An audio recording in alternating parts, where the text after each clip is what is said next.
इस्तेमाल करना सिखाते हैं, लेकिन वो उन्हें ये नहीं बताते कि कौन से मैसेजेस फॉरवर्ड नहीं करने हैं। फिर धीरे धीरे मैसेज के नाम पर कुछ भी फॉरवर्ड करने की प्रक्रिया एक महामारी में बदल जाती है, एक आदत बन जाती है।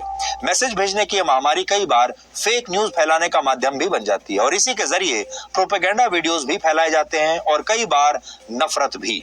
और ये तरह तरह के मैसेज मिलकर समाज में कई बार तो कड़वाहट पैदा करते हैं और इंटरनेट पर ट्रैफिक जैम भी कर देते हैं। अभी हाल ही में एक और नया सर्वे आया था जिसमें यह पता चला कि कोविड को लेकर दुनिया भर में जितने भी फेक न्यूज फैली है, कोविड को लेकर जितने फेक मैसेजेस दुनिया भर में फैले हैं, उनमें सबसे ज्यादा फेक न्यूज भारत से आई है। क्योंकि आपने देखा होगा भारत में एक मैसेज आता है जिसमें कोविड का कोई घरेलू इलाज बताया जाता है, कोई घरेलू नुस्खा बताया जाता है कि आप ये दवाई खा लीजिए, ये पौधा खा लीजिए, इस सब्जी का जूस पी लीजिए, कुछ भी, और उसके बाद ये जड़ी बूटी खा लीजिए, ये काढ़ा पी लीजिए। और फिर वो जो मैसेज होता है वो बिना वेरीफाई किए, वो किसी डॉक्टर ने नहीं बनाया और किसी एक्सपर्ट ने नहीं बनाया, लेकिन वो हजारों लाखों की संख्या में फॉरवर्ड होता चला जाता है और लोग उसे मान भी जाते हैं। फिर एक दूसरे को बताते भी हैं कि हमने सुना है कि ये जड़ी बूटी खाने से ये इलाज होता है। वैसे ये मजे की बात है कि दुनिया के बड़े बड़े हैकर्स को इंटरनेट को स्लो करने के लिए बड़ा दिमाग लगाना पड़ता है। नॉर्थ कोरिया और रशिया जैसे देशों के जो हैकर्स हैं वो इसके लिए दिन रात मेहनत करते हैं कि कैसे इंटरनेट को वो अपने काबू में ले आए, स्लो कर दें। लेकिन भारत के लोग सिर्फ गुड मॉर्निंग मैसेज भेजकर ही इंटरनेट का ये चक्का अकेले अपने दम पर जैम कर देते हैं।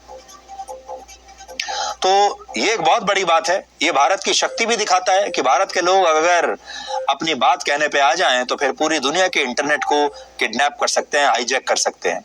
और दूसरी बड़ी बात यह है कि भारत के लोग शायद अभी इस बात का एहसास नहीं है उन्हें कि जब वो इस तरह के मैसेजेस भेजते हैं तो कितनी इंटरनेट की जो बैंडविड्थ है उसे वो वेस्ट कर रहे हैं। हमारे देश में आज भी लोगों को व्हाट्सएप एक मुफ्त की चीज लगता है और लोगों को लगता है कि वो जो भी वीडियोस व्हाट्सएप पर भेजते हैं किसी को या जो भी मैसेजेस भेजते हैं उसमें किसी का कोई नुकसान नहीं है, किसी का कोई पैसा भी खर्च नहीं हो रहा। जबकि आपको ये जरूर देखना चाहिए कि जब भी आप किसी व्यक्ति को कोई मैसेज, पिक्चर मैसेज भेजते हैं या वीडियो मैसेज भेजते हैं तो वो व्यक्ति पहले उसे डाउनलोड करता है और डाउनलोड करने में इंटरनेट की बैंडविड्थ खर्च होती है और ये कहीं ना कहीं से तो आती ही है और इसका उसे पैसा देना होता है। अब ये देखते हैं कि सोशल मीडिया और इंटरनेट की इस लत से आप कैसे बच सकते हैं, क्योंकि ये लत घर के बच्चों से लेकर अब बड़ों तक लग चुकी है। ये एक नशा है, नेट का नशा।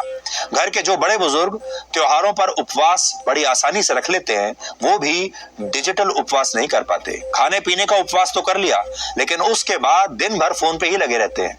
यानी ज्यादातर लोग कुछ घंटों के लिए भी अपने मोबाइल फोन या डिजिटल गैजेट से दूर नहीं रह पाते। खाना छोड़ देंगे लेकिन फोन नहीं छोड़ेंगे।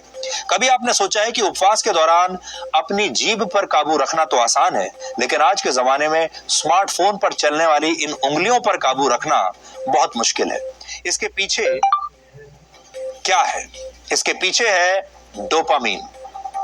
ये मस्तिष्क में बनने वाला वो केमिकल है जो आपको खुशी का एहसास देता है। जब आप स्मार्टफोन पर सोशल मीडिया का इस्तेमाल करते हैं या कोई वीडियो गेम खेलते हैं तो आपका मस्तिष्क डोपामीन को रिलीज करने लगता है। अब क्योंकि डोपामीन से आपको खुशी का एहसास होता है इसलिए आप अपने मोबाइल फोन का ज्यादा से ज्यादा इस्तेमाल करने लगते हैं और आपको इसका नशा हो जाता है। डोपामीन ही वो केमिकल है जो आपके मन में कोई मनपसंद वस्तु खरीदने, कुछ मनपसंद खाने या किसी मनपसंद जगह पर घूमने जाने की इच्छा पैदा करता है। यानी ये वो केमिकल है जिसकी वजह से आप जीवन भर अपनी इच्छाओं की पूर्ति के लिए भागते ही रहते हैं। सोशल मीडिया पर बस एक प्रोफाइल और चेक कर लूं, कुछ तस्वीरें और देख लूं, एक वीडियो और देख लूं और बस वेब सीरीज का ये आखिरी एपिसोड है, इसे भी क्या छोड़ना, अभी देख डालते हैं। ये जो दौड़ है, अंधी दौड़, ये कभी खत्म ना होने वाली इच्छाओं की तरह है और ये कभी खत्म ना होने वाली इच्छाएं डोपामीन से ही पैदा होती है। लेकिन जब आप ये सब कर लेते हैं तो भी अंदर का खालीपन आपका भरता नहीं है और आप फिर से ऐसा ही करने लगते हैं। फिर खुशी न ढूंढ पाने की ये निराशा तनाव, डिप्रेशन और एंजाइटी में बदल जाती है। आप डॉक्टर या मनोवैज्ञानिक के पास जाते हैं तो वह आपको कुछ दवाएं लिख कर देता है, लेकिन ये दवाएं भी डोपामिन नाम के इस डिक्टेटर को पूरी तरह कंट्रोल नहीं कर पाती और डिजिटल संसार की माया आपको उलझाती चली जाती है। और जैसा कि हम बार बार कह रहे हैं, ये एक नशा है। अब दुनिया भर के मनोवैज्ञानिक ये मानने लगे हैं कि इससे बचने का उपाय है डोपामिन डिटॉक्स या डोपामिन फास्ट। इसके तहत उन सभी चीजों से दूरी बनानी होती है जो डोपामिन के लिए जिम्मेदार है। इस उपवास के दौरान इच्छाएं आपको नियंत्रित नहीं करती, बल्कि आप अपनी इच्छाओं को नियंत्रित करते हैं। ये एक